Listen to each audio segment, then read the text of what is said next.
하나님 말씀은 요엘 3장 14절서부터 17절까지 말씀입니다. 요엘 3장 14절 17절까지 말씀.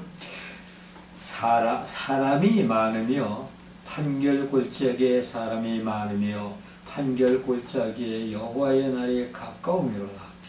해와 달이 캄캄하며 별들이 그 빛을 거두도다. 나 여호와가 시온에서 부르짖고 예루살렘에서 목소리를 발하리니 하늘과 땅이 진동하리로다. 그러나 나 여호와는 내 백성의 피난처 이스라엘 자손의 산성이 되리라. 그런즉 너희가 나는 내 성산 시온에 거하는 너희 하나님 여호와인지라 알 것이라. 예루살렘이 거룩하리니 다시는 이방 사람이 가운데로 통행하지 못하리로다. 아멘. 감사하시고 마신 주님 은혜 가운데서 아버지 하나님께서 귀한 말씀도 나누고자 합니다. 성령 함께 하시고 은혜 가운데서 말씀에 큰 깨달음과 또 아버지 하나님께서 말씀으로 말미암아 하나님의 능력이 나타나고 은혜의 시간 되게 하여 주시옵소서. 예수님 이름으로 기도드렸습니다. 아멘. 주신 말씀 요엘 3장 14절에서 17절까지 말씀. 제목은 주님 맞을 날을 준비하자. 주님 맞이할 날을 준비하자 하는 말씀의 제목으로 오늘 주신 말씀 요엘 3장 14절 10절까지 말씀을 상고하고자 합니다. 자, 사람들은 이 시대를 마지막 때라고들 합니다. 그리고 그렇게 말을 하는 것은 지금 세계 도처에는 자연재해로 인한 기근, 폭설, 태풍, 가뭄, 지진, 전쟁 등으로 인해서 이 지구촌에 몸살을 앓고 있습니다. 그리고 지구촌뿐만 아니라 이런 자연재해 또한 이런 이제 모든 재해 때문에 수많은 사람들이 고통을 당하며 죽어가고 있습니다. 그런데 이보다 더하여 각처에 나타난 거짓 영을 받고 미혹을 하는 자들은 자칭 선지자, 메시아, 그리스도라고 하면서 자연재해 등으로 가뜩이나 심각해진 사람들을 혼란하게 하면서 진정한 복음을 거부하게 하고 진리의 빛을 가리우고 있다는 것입니다. 그러므로 사람들은 이 시대를 마지막 때 혹은 말세라고들 그렇게 말들을 할 수가 있습니다. 그런데 오늘 주신 말씀에서도 보면 하나님께서는 요엘 선지자를 통해서 여호와의 날이 임박했음을 그렇게 경고하고 있습니다. 그리고 그날은 하나님의 강권적인 역사로서 전 우주적으로 임하게 되는 최후의 날이며 땅 위의 모든 사람들을 공의로 심판하시는 날이라고 말씀을 하고 계십니다. 자, 그러면 이 땅에 살아가면서 하나님의 백성 된 자, 우리 하나님을 믿는 백성 성도들은 하나님께서 마지막 때 심판하실 그 날을 어떻게 준비를 하고 맞이하며 어떻게 대치해야 하는가 하는 것입니다. 그런데 그것은 뭐 여러 말 할 것도 없이 회개하면서 하나님의 말씀을 묵상하고 그 말씀 안에서 하나님께서 처리하실 때까지 기다려야 한다는 것입니다. 기다리지 못하는 자들 너무나 많습니다. 그래서 이 거짓 선지자들 내가 예수다, 내가 메시아다?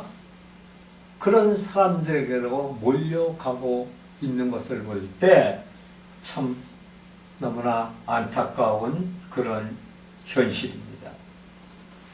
성도는 하나님께 주시는 영적인 축복을 누리며 살아가야 하는데 그 영적인 축복을 누리지 못하고 살아간다면 그 사람은 자신의 신앙생활에서 아직까지 죄를 회개하지 못했기 때문인 것입니다.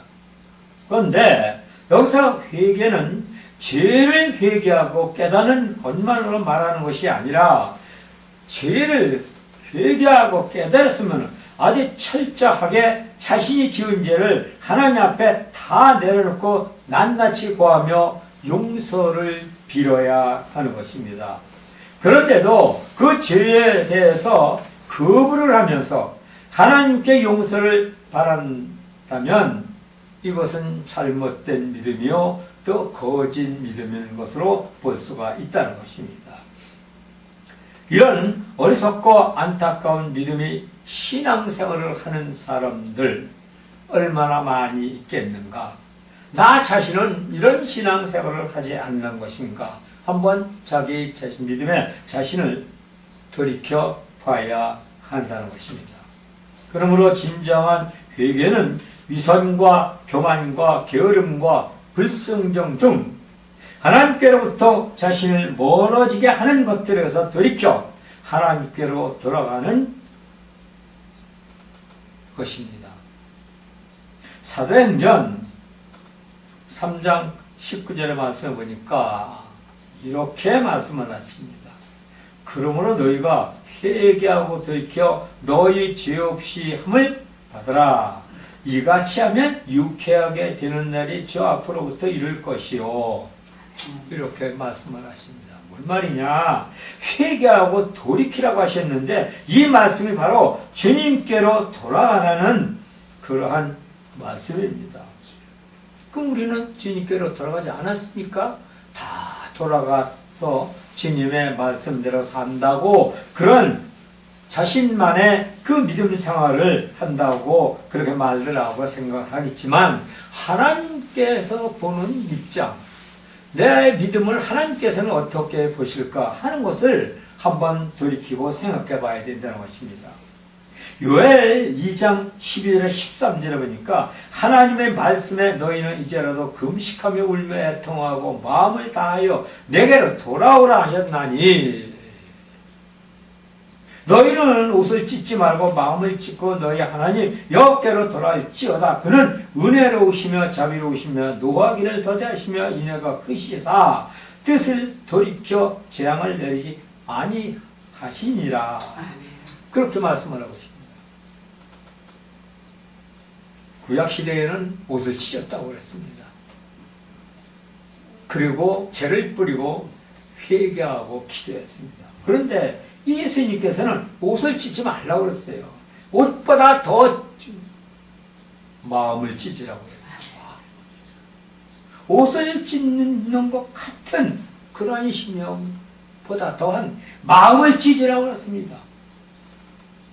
그리고 하나님 앞에 돌아오라는 것입니다. 그렇다면 나는 신앙생활을 하면서 정말 주신 말씀과 같이 마음을 찢고 애통하며 주님께로 돌아오는 그런 믿음 생활을 했느냐? 참 심각한 얘기죠. 그리고 이제 예수님께서는 여호와의 날이 이르기 전에 여호와의 날이 임하기 전에 마음을 찢고 회개하면서 더 이상 죄악 가운데 세상과 타협하며 살면서 살지 말고 하나님께 돌아가서 경건한 삶을 살라고 하십니다. 마음을 찢고 회개하고 돌아왔으면 더 이상 죄를 짓지 말아야 된다는 것입니다. 그리고 하나님 앞에 온전히 돌아오라는 것입니다. 따라서 하나님의 주신 거룩한 성일 주일날 예배하는 성도는 그가 영원한 안식에 들어갈 때까지 악을 행하지 않도록 노력을 하면서 날이면 날마다 밤이면 밤마다 자신의 부족함을 고백하면서 주신 귀한 하루하루를 살아가는 날 동안에 정결한 마음이 변하지 않도록 하나님께 기도로서 간구하는 그 믿음이 신앙생활을 해야 한다는 것입니다. 그리고 이러한 믿음의 신앙생활을 하기 위해서는 말씀에 굳게 서서 하나님께서 모든 것을 응답해 주실 때까지 기다려야 한다는 것입니다.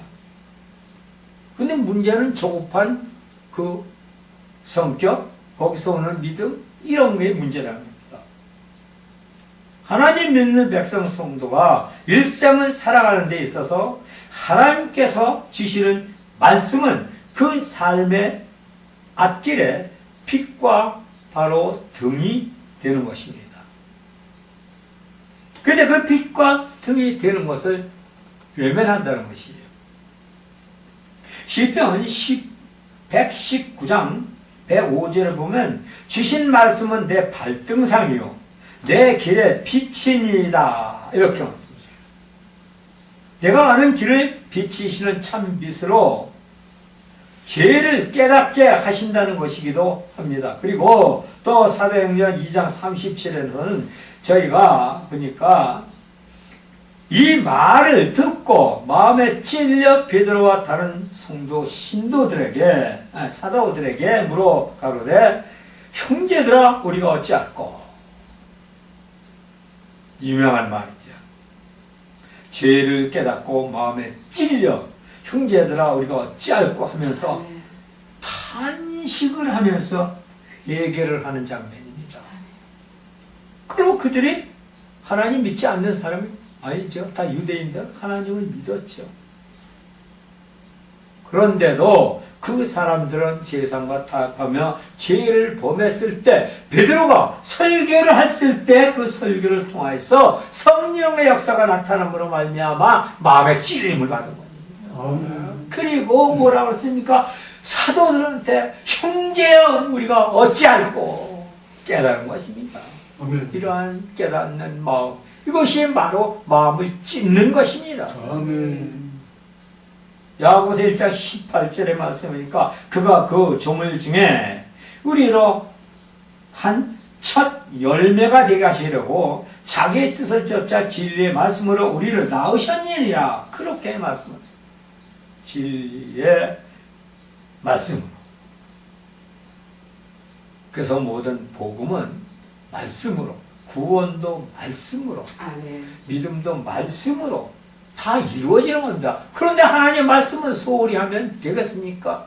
성경에 특별 계시를 주신 하나님의 말씀은 우리는 한 주에 얼마나 보고 읽고 또 상고합니까? 참 이거 골치 아픈 얘기예요. 자, 베드로전서 1장 23절에 보니까 너희가 거듭난 것이 썩어질 시로 된 것이 아니요 썩지 아니할 시로 된 것이니 하나님은 살아있고 항상 있는 말씀으로 띄었느니라. 항상 있는 말씀이 뭡니까? 창세 때서부터 계시록 때까지 주신 말씀 성경 66권의 말씀입니다. 이것이 하나님 말씀이에요. 이 말씀에는 바로 뭐가 있느냐? 우리의 죄를 깨닫고 중생하게 하여서 그의 말씀의 뜻을 쫓아 변화의 삶을 살게 하시며 하나님의 온전한 백성으로 만들고 구원하여 천국 영원 생명에 이르게 한다는 그러한 말씀인 것입니다. 그런데 그게 참 힘들어요. 사도행전 20장 32절에 보니까 내가 지금 너희를 주와 및 그 은혜의 말씀께 부탁하노니 그 말씀이 너희를 능히 든든하게 세우나 거룩하게 하심을 잃은 모든 자의 가운데 기업이 있게 하시리라. 기업 있게 하시리라. 말씀은 우리의 삶의 모든 것을 이루게 해주신다는 것입니다. 깨닫게 하며 중성케 하여서 변화의 삶을 사는 자에게는 하나님의 든든하게 서게 해주시는데 이 하나님 안에서 든든하게 서게 하는 힘, 그 힘을 누가 주느냐? 말씀에서 하나님께서 주시는 말씀으로 그렇게 든든하게 서는 힘을 주시기 때문에 우리는 각자의 마음에 감사함으로 하나님의 말씀을 둬야 한다는 것입니다. 심령 속에, 그리고 그 삶 속에 하나님의 말씀 제1순위가 되어야 된다는 것이죠. 근데 우리 삶의 1순위는 뭡니까? 재물, 돈이 1순위가 되죠.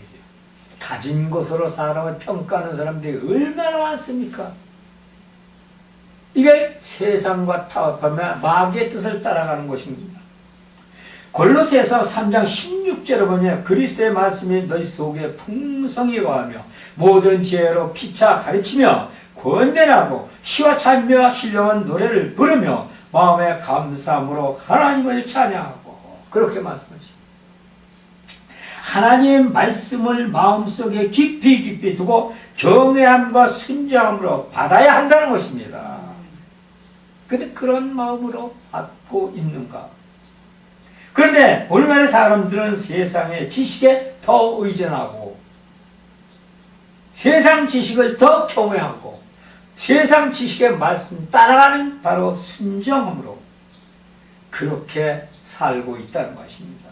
그런데 문제는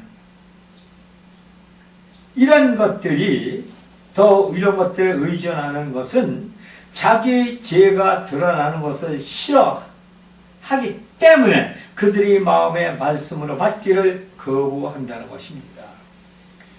차라리 세상으로 갔으면은 자기가 자기 죄를 모르겠지요. 그러나 우리 삶의 모든 것은 말씀의 빛을 봤을 때 그 죄가 드러난다는 것입니다. 그러니까 그 죄가 드러나는 것을 이제 허락지 않는 것이요, 심령 속에. 그래서 차라리 안 보는 거예요. 안 듣는 거지요. 그래서 그 마음에 하나님의 말씀 받기를 거부한다는 것입니다. 그런데 문제는 이런 것으로 끝나는 것이 아니라 말씀을 거부하는 자들은 그 말에 서지 못해서 더 이상 열심히 하나님 믿고 간다고 하지만 성령이 함께하지 않는다는 것입니다. 그리고 이제 그런 사람들은 훗날에 여호와 하나님의 날에 그들이 거부했던 말씀에 의해서 주님과도 함께하지 못하게 되는 것입니다. 그러므로 하늘나라의 백성된 자성들은 하나님의 말씀을 제대로 묵상을 하며 경배를 드려야 한다는 것입니다. 여호수아 1장 8절에 보니까 이 율법책을 내 입에서 떠나지 말게 하여 주야로 그것을 묵상하며 그 가운데 기록한 대로 다 지켜 행하라. 그리하면 내 길이 평탄하게 될 것이라. 내가 형통하리라. 할렐루야. 하나님의 말씀을 세상의 그 무엇보다 더 귀하게 여기며 그 모든 말씀을 하나님의 확실한 약속을 믿고 따르며 그 안에서 굳건해서 여호와 곧 하나님의 나라를 준비했을 때 하나님께서는 만사를 형통하게 해주고 바로 평탄케 해주신다는 걸 믿으시기 바랍니다. 마태복음 1장 15절에 보면 가라사대 때가 찼고 하나님의 나라 가까웠으니 회개하고 복음을 믿으라 하시더라 그랬습니다. 때가 가까웠다고 하셨습니다. 이럴 때일수록 하나님의 말씀을 더 굳게 믿고 의지하며 앞으로 나아가야 합니다. 그리고 복음을 증거하며 기다려야 한다는 것입니다. 하나님 모든 사람들이 구원을 받으며 진리를 아는 것에 이르기를 원하신다는 것입니다.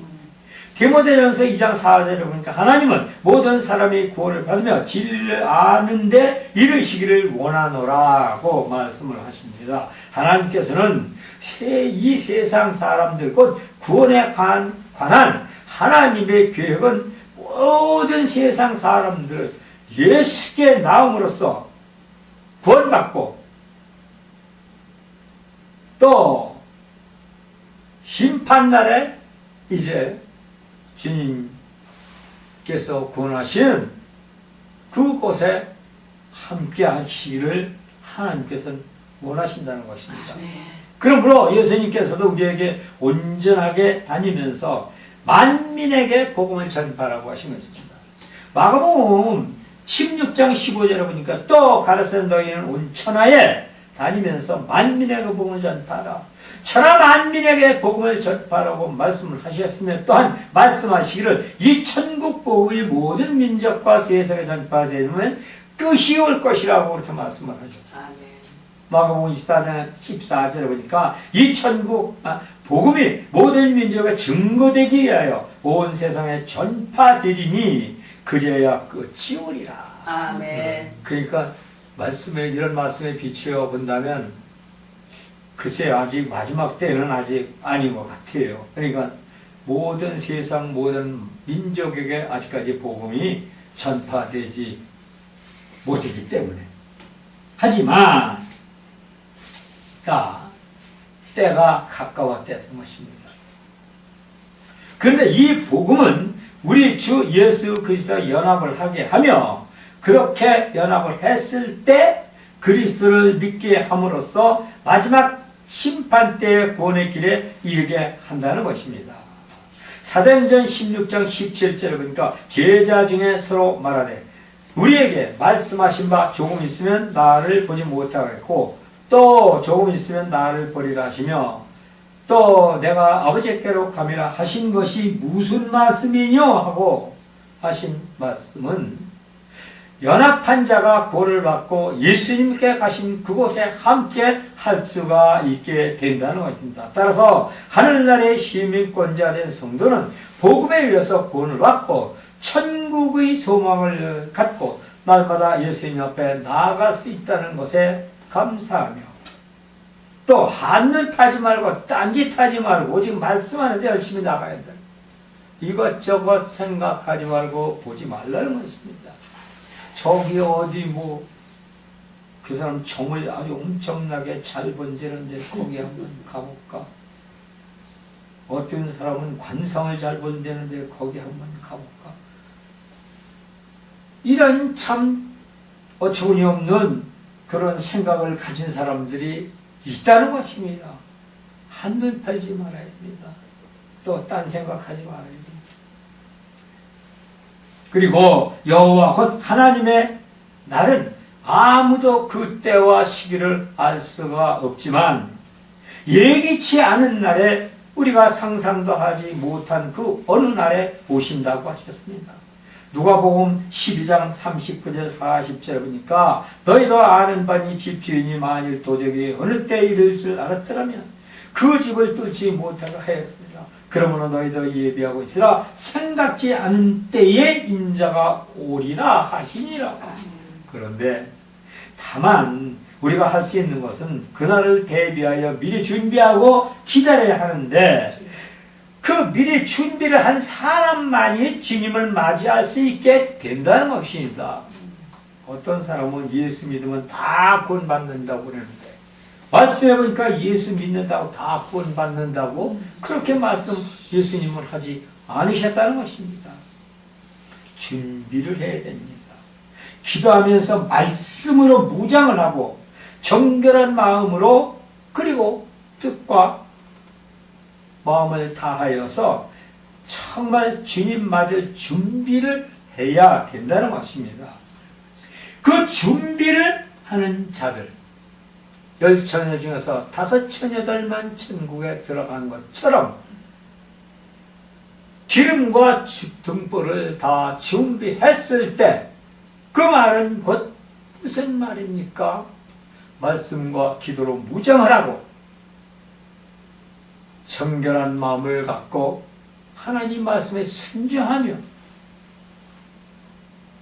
주님 맞을 준비를 한 사람들, 그러한 우리 모두가 되어서 부끄러움 없는 믿음으로 하나님 나라의 백성 되시기를 주님의 이름으로 축원을 합니다. 아멘. 아멘. 할렐루야. 고마우시고 감사하신 하나님, 주님의 뜻을 이루고 능력을 이루어서 하나님의 뜻대로 일하여 주시는데 저희 삶 속에서 주님의 맞이할 그럴 준비를 하게 하여 주시옵고 아버지 하나님이시여 준비를 하는 그 믿음 속에서 아버지 하나님 신앙생활도 함께 이루어지게 하여 주시옵소서. 예수님 이름으로 기도드렸습니다. 아멘.